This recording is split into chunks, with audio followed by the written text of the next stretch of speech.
The little girl said, "She smells like Mama," and the lonely rancher couldn't let her go.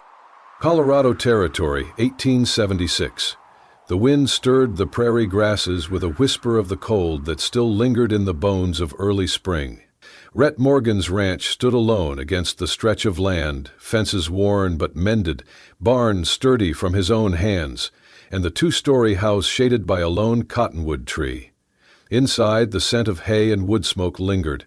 Outside, morning light struck, the frost still clinging to the porch rail. Rhett Morgan, 35, broad-shouldered and tired-eyed, pushed open the screen door with one hand and a tin coffee cup in the other. His gaze swept over the corral, the hills beyond, then paused as something moved at the end of the drive. A woman. She came on foot, clothes dusted with trail grit, a bundle in her arms.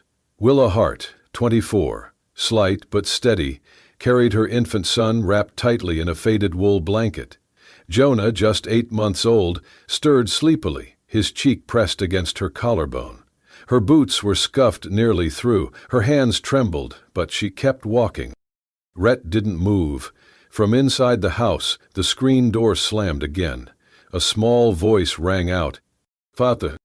Ellie Morgan, age 4, barreled down the porch steps, barefoot, curls bouncing behind her.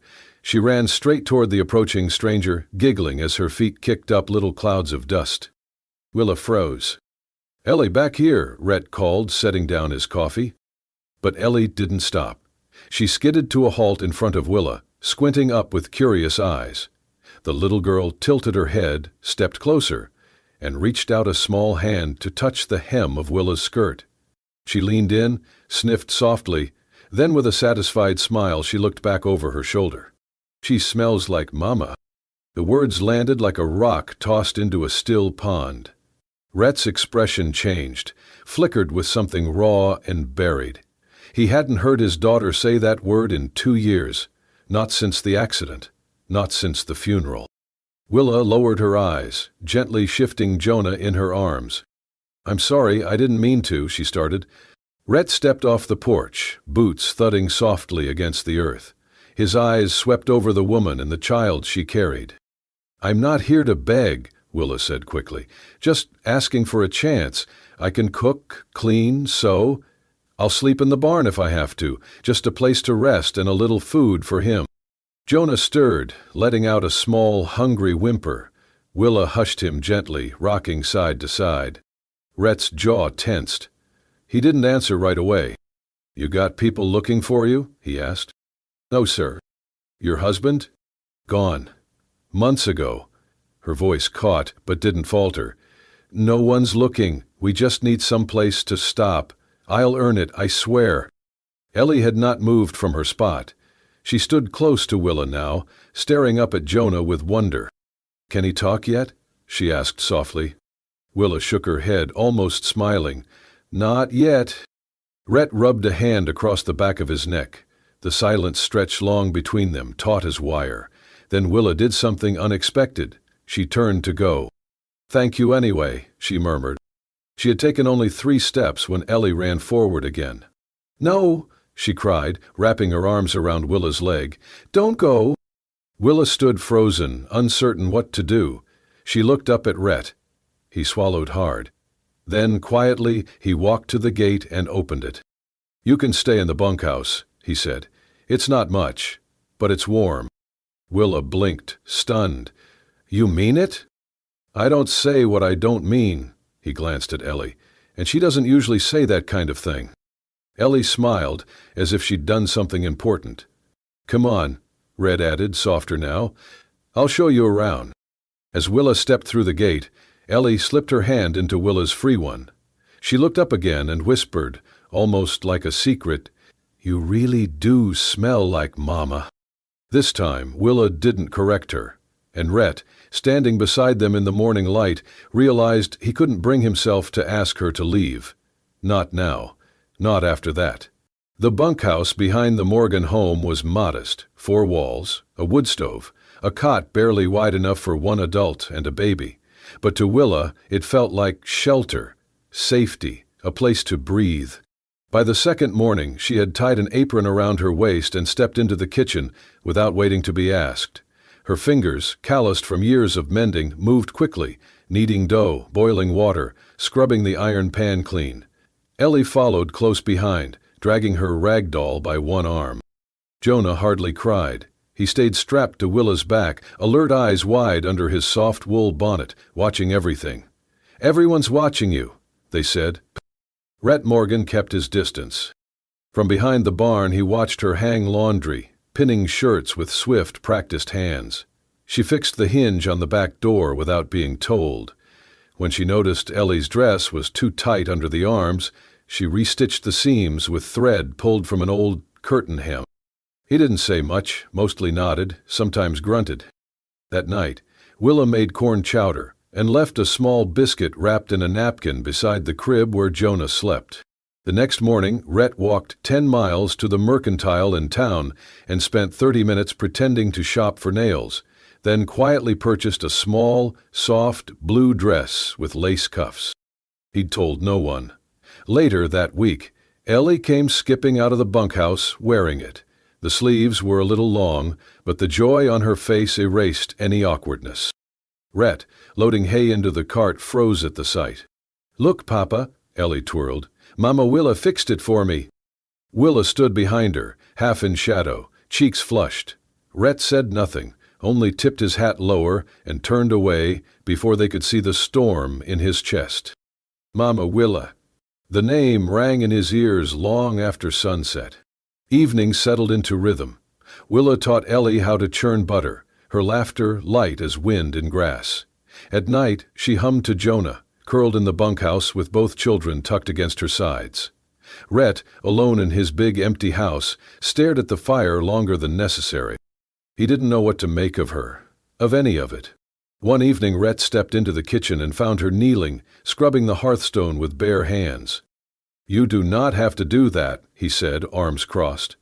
"I know," Willa replied without looking up, "but someone should." The words hung heavy. Rhett left the room. That night, a storm rolled in, bringing with it wind, thunder, and a sudden fever. Ellie woke screaming just after midnight, her skin flushed, breath ragged. Willa rushed from the bunkhouse, carrying Jonah in one arm, and found the child tangled in her blankets, crying out for her mother. Willa didn't hesitate. She settled beside Ellie's bed, dampened a cloth, and laid it gently across the girl's forehead. Jonah fussed, then fell quiet as Willa rocked Ellie slowly, whispering soft nothings. The storm raged outside. The lantern flickered low. By the time Rhett stumbled out of his room, half-dressed, shotgun in hand from the noise, he found Willa curled on the kitchen floor, both children asleep against her chest, one tucked on either side like wings. He stood in the doorway a long while. The room was quiet now, save for the patter of rain on the windows. Willa's head rested against the wall, her braid loose across her shoulder. Jonah's fingers clutched the hem of her blouse. Ellie's cheek pressed into her side, mouth open in sleep. Rhett didn't speak. He didn't move. Eventually, he crouched and lifted a blanket from the sofa, laying it gently over all three. His hand hovered above Willa's shoulder for a second longer than it should have, then pulled back. He walked to the porch and stood in the cold rain until dawn. Something was shifting, and he could feel it. Not just in his home, but in his bones. Willa stood at the wash basin, sleeves rolled past her elbows, scrubbing the soot from a kettle that had long since lost its shine. Outside, Ellie played in the dirt with Jonah nearby, stacking rocks and pretending they were cakes. Rat watched from the doorway, arms folded. The air was warm with spring, the kind that made everything smell like rain and sun-warmed wood. "You do not talk much about where you came from," he said, voice low. Willa didn't turn. "Not much worth telling." He said nothing, just waited. "My father drank, mean kind of drunk. Mama died when I was 10. After that I cooked, cleaned, kept the fire going. When he was sober he'd cry and say sorry. When he wasn't he'd throw whatever was closest." She rinsed the kettle. "I married to get out. Thought I was choosing safety." She paused. "He left the day I told him I was with child. No note, just gone. That was in winter. Jonah was born in spring. Rhett stepped into the room, silent as a shadow. He reached for the tin cup near the hearth, filled it with water, and set it beside her hand. "I do not know what to say to that," he said. "I don't need you to," Willa replied. She finally looked at him. "What about you? What happened to Ellie's mama?" He stared at the floorboards. His jaw worked a second before he spoke. "Jane died the day after Ellie was born. She bled too long. I rode 12 miles in the dark to fetch a doctor, but he came too late." He exhaled slowly. "Ellie cried for hours that night. I just sat there, holding her, looking at the door, waiting for Jane to come back through it. Willa didn't move. I buried her behind the cottonwoods," Rhett said, voice gravel thick, "next to her horse. She loved that animal more than anything." There was no need for more words after that, but words found them anyway, just not theirs. By the second Sunday of the month, whispers had taken root in town. At the general store, women looked longer than necessary. At the pump, one man muttered under his breath and spat near Rhett's boots. "She's been there too long, ain't she? I heard she sleeps in his house now. I reckon he likes the company under his roof." The worst of it came at church. They sat near the back, as they always did. Willa in a plain blue dress, Ellie nestled close, Jonah asleep in her arms. Rhett beside them, hands clasped, head bowed. The sermon passed uneventfully. The prayers came and went. But as they rose to leave, a woman stepped into their path. Clara Finch, widow, landowner, known for her crisp gowns and sharper tongue. My, she said, eyeing Willa. "The good Lord surely blesses some more than others. A roof, a job, a man's house. Tell me, Rhett, is this one of those arrangements where help means something else?" Silence fell around them. Feet stopped moving. Conversations died. Willa stiffened, mouth parting in disbelief. Ellie clung to her skirt. Rat didn't raise his voice. He didn't even look at Clara at first. He turned to Willa, adjusted Jonah's blanket with quiet care, then straightened.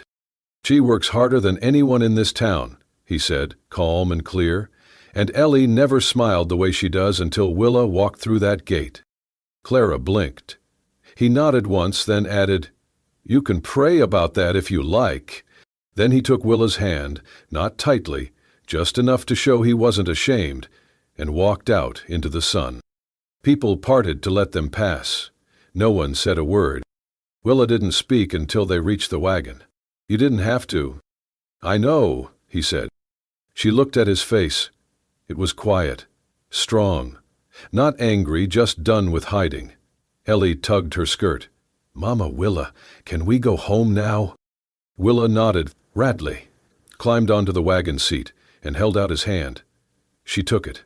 The rain had started mid-afternoon, slow and steady, soaking the earth and turning the air thick with the scent of pine and mud.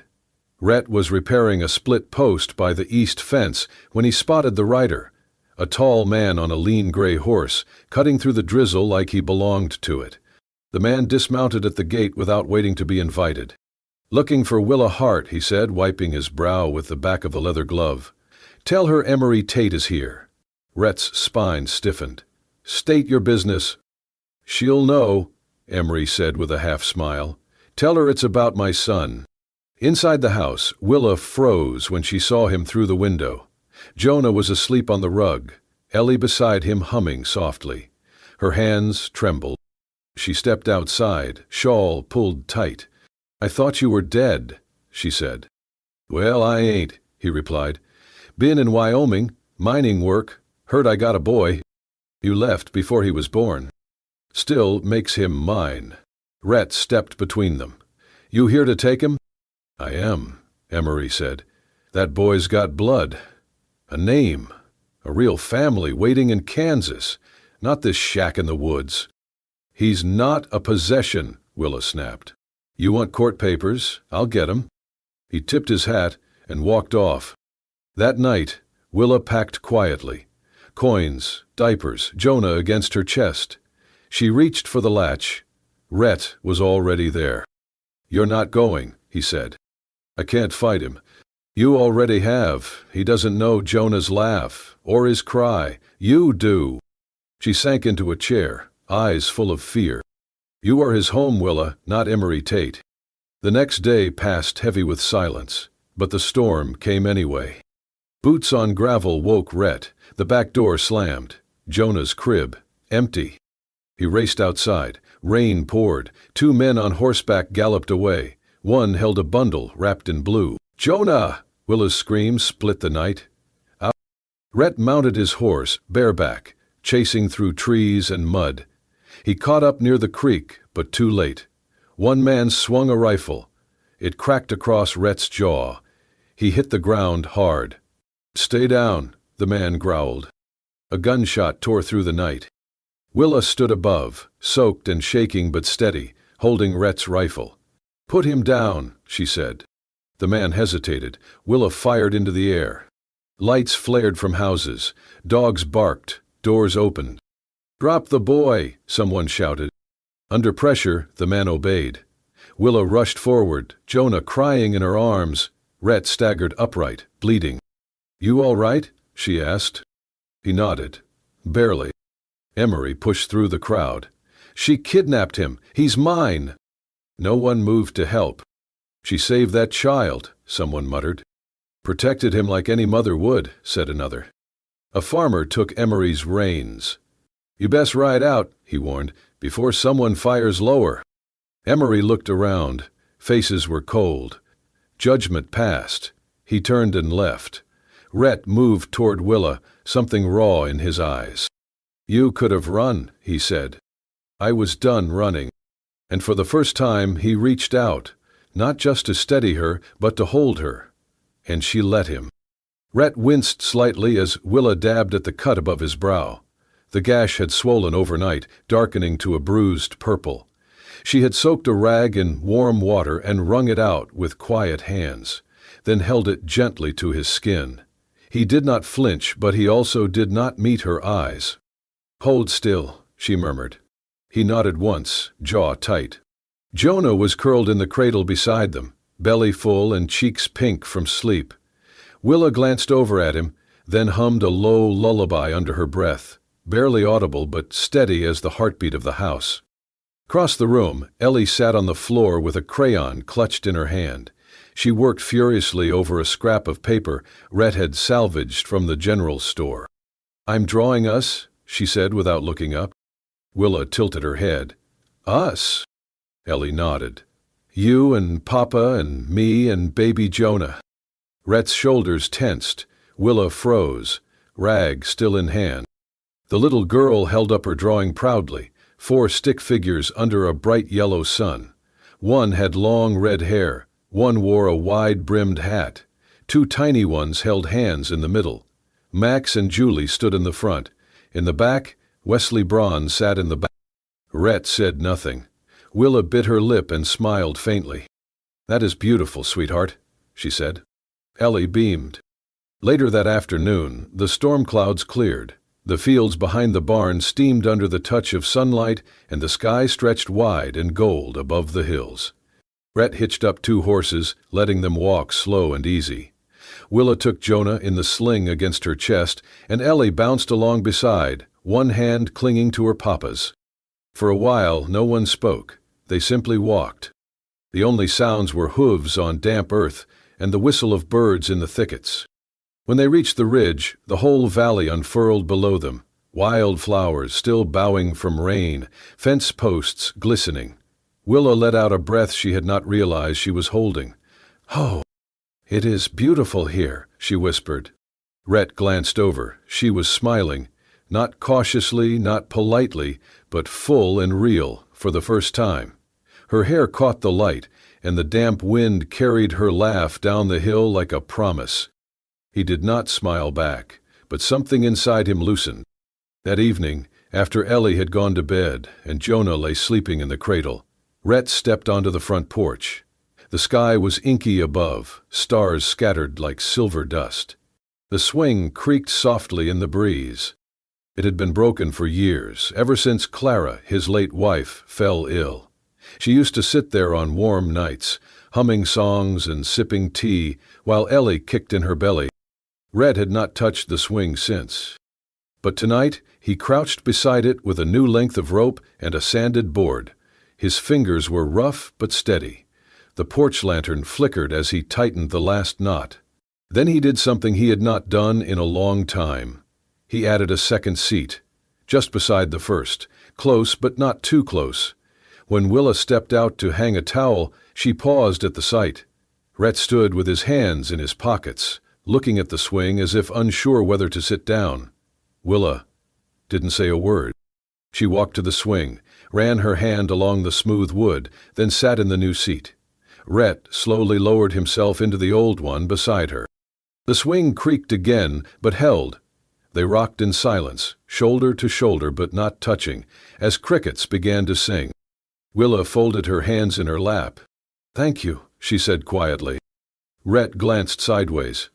"For what?" She looked straight ahead. "For giving me a place to breathe." He said nothing. But after a long while he reached down and gave the swing one gentle push. The sun had not yet risen when Rhett's father arrived. A dark carriage rolled up the path, flanked by dust and silence. It had been years since Elias Morgan last set foot on the ranch, but his presence filled the house like smoke, thick, lingering, and hard to breathe.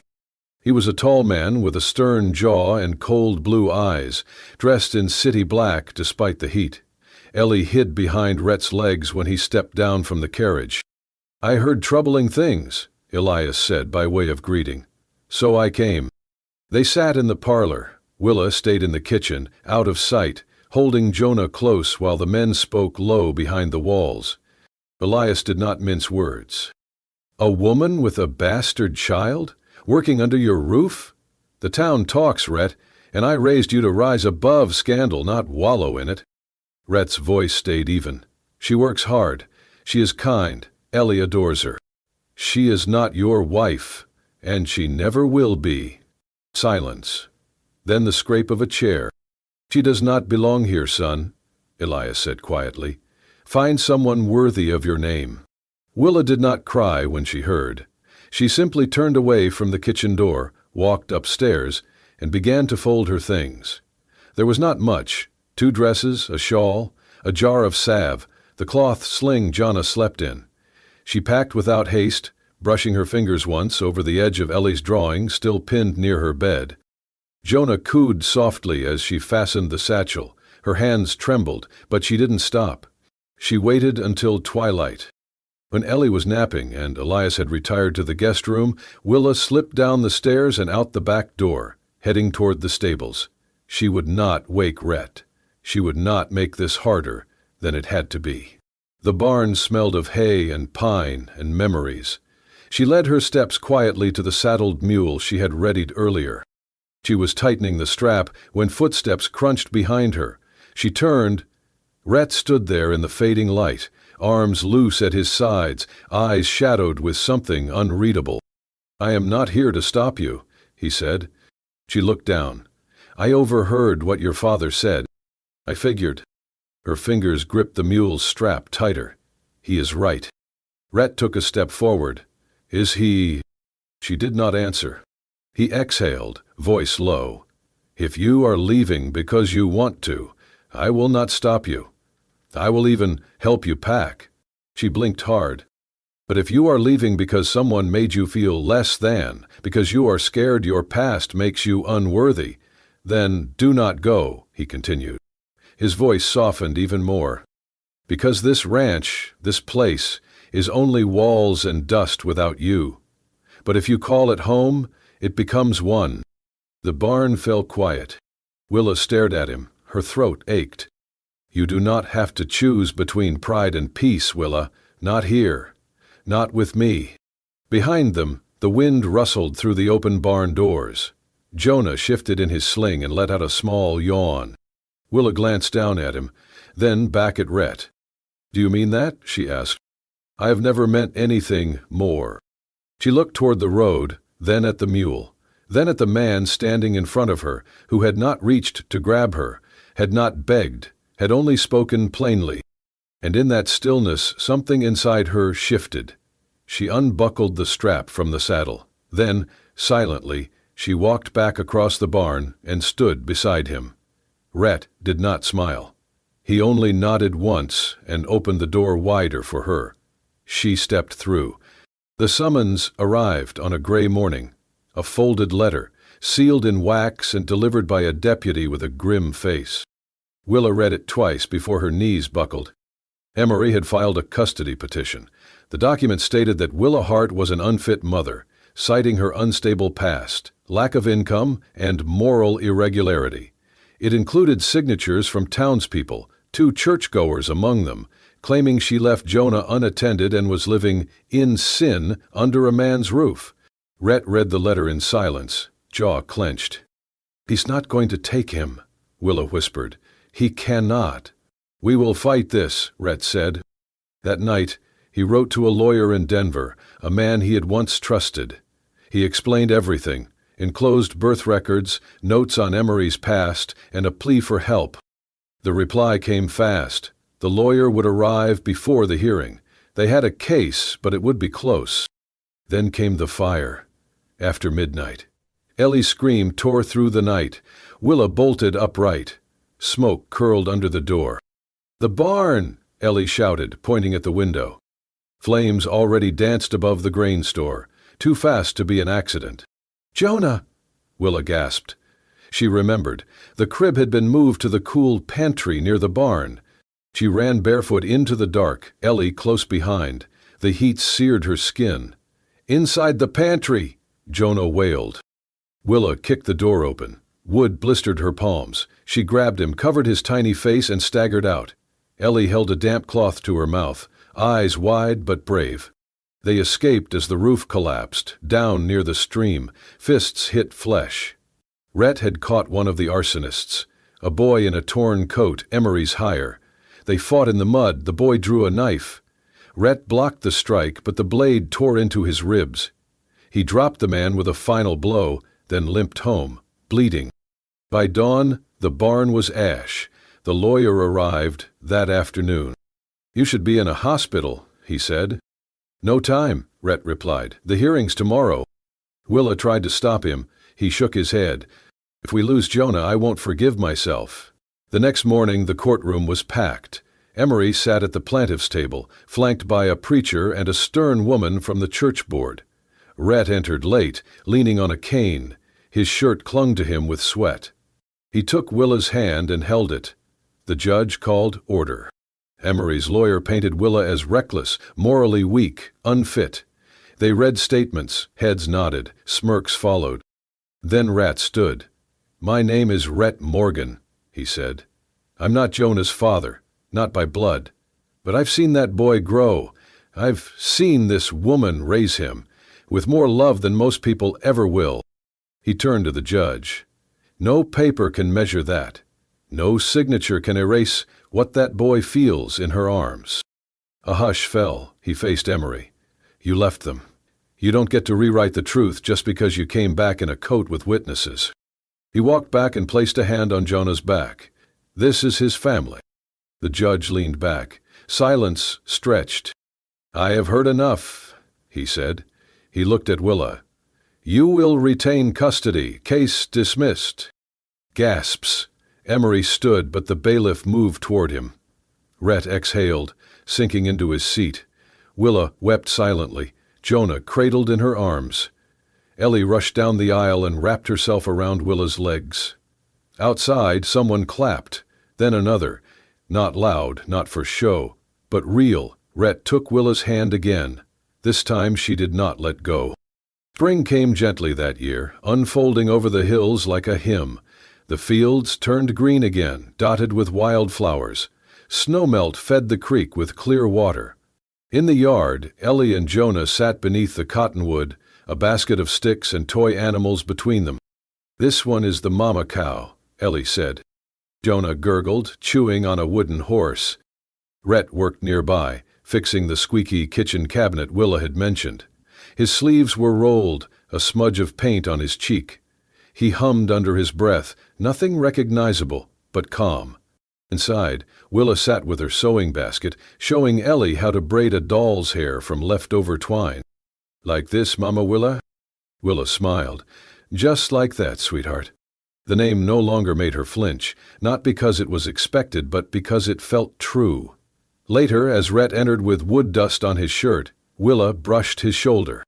"You still collect it like the stove might vanish," she teased. "Old habits," Rhett said, then added with a crooked grin, "or maybe I just like keeping warm." The town had changed, too.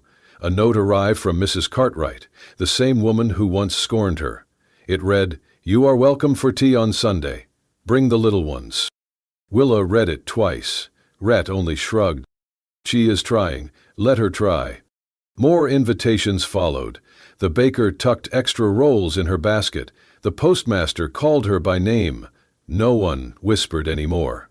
That evening, as the sun dipped low, they sat together at the table Rhett had sanded smooth. No guests, no tension, just the four of them. Willa ladled stew. Rhett poured water. Ellie set napkins, one beside Jonah's chair, even though he only banged his spoon. They held hands before eating, something Ellie insisted on after church. Rhett cleared his throat. "Thank you for the food, and the hands that made it," he said, squeezing Willa's fingers. They ate quietly, the fire crackling. Then Ellie leaned over and sniffed Willa's sleeve. "She smells like Mama," she said again, like it was the first time. Rhett paused mid-bite. He looked at Willa. He didn't look away. Her eyes were damp, but her smile was steady. "She does," he said. "She really does." He reached across the table and took her hand. Her fingers laced through his. After dinner, they sat on the porch swing. Rhett had repaired it last week, added a small cushion beside the larger one. Willa rested against him, Jonah asleep on her chest. Ellie curled nearby under a blanket. Stars blinked above them. "You know," Willa murmured, "I thought I came here just to survive." Rhett brushed a strand of hair from her forehead. "And now?" She turned her cheek into his shirt. "Now I do not want to leave, ever." He kissed the top of her head. "You don't have to." The wind rustled the grass. They were not tied by blood. But love, quiet and fierce, had done what blood could not. A broken man, a wandering woman, 2 children born of different sorrows. And now, a family, built not by circumstance, but by choice. If this story touched your heart, if you smiled when Ellie whispered, "She smells like Mama," or felt the quiet strength of Rhett choosing love over loneliness, then you know this wasn't just a tale about the Old West. It was about second chances, chosen families, and the quiet, brave ways we hold each other together. Out there on the frontier, not every battle was fought with guns. Sometimes it was a single mother standing her ground, or a lonely rancher learning to open his door again. If you want more stories like this, full of grit, heart, and unexpected love, make sure to hit that hype button and subscribe to Wild West Love Stories. We've got more tales on the way that'll steal your breath and warm your soul. Thanks for riding with us. Until next time, partner.